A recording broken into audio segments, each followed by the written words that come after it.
We are joined now on NC Continental Prime by Ronke Giwa. She's an author of the book Who's That Girl? Ronke reminds you of the song from the 90s or early noughties, rather. You're welcome to the program. Thank you very much. Thank you for having me. All right. What's the significance of this theme to the furtherance of the goal of eliminating violence against women in Nigeria, which is quite a worrisome issue in this country? It is, and apparently it's been termed a global problem of pandemic, proportion. The theme for this year is a call for unity and to prevent violence against women and girls, and that there's no excuse. Really, this is a call to action for all of the stakeholders involved, and that includes you and I. If we really do care about eliminating gender-based violence, then we must stop paying lip service to it and speak out, empower women, and there's so much we can do. So this call for unity is really to say that it is all of us, our duty, and we must contribute in our own little way to eradicate, gender-based violence by speaking up, by speaking out for other people who are involved, who are victims, by not stigmatizing people who choose to speak up, and also to empower women socially, financially, and in every way, so that we really can eradicate gender-based violence. In what other ways, looking at the government, looking at society, looking at civil actors, tackle this issue and eliminate it completely? Some of the ways that I feel that we can do this is to really educate people.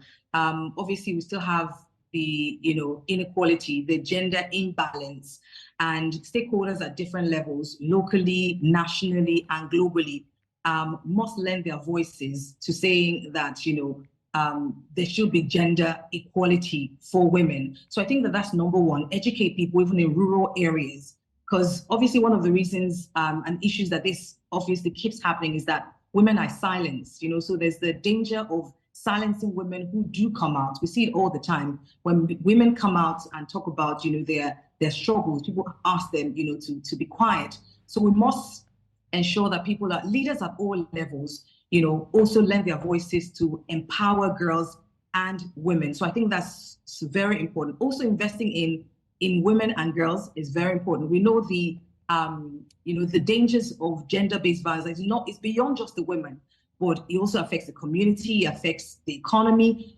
and the impact even on the children who obviously are part of this.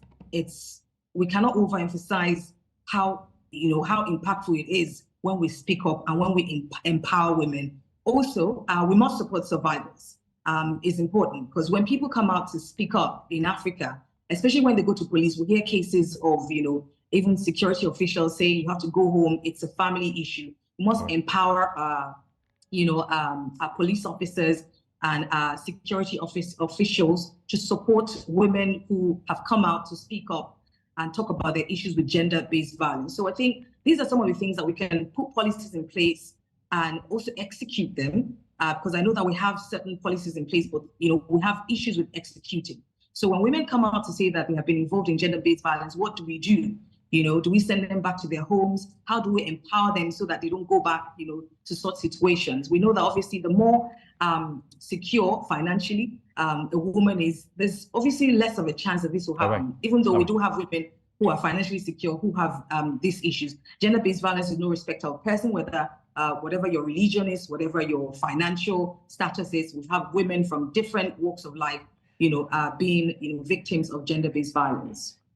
Interesting, Ronke. We do indeed hope that this issue will be eliminated from our continent and indeed our world. Thank you very much for your time, Ronke. You are author of the book, Who's That Girl? Thank you.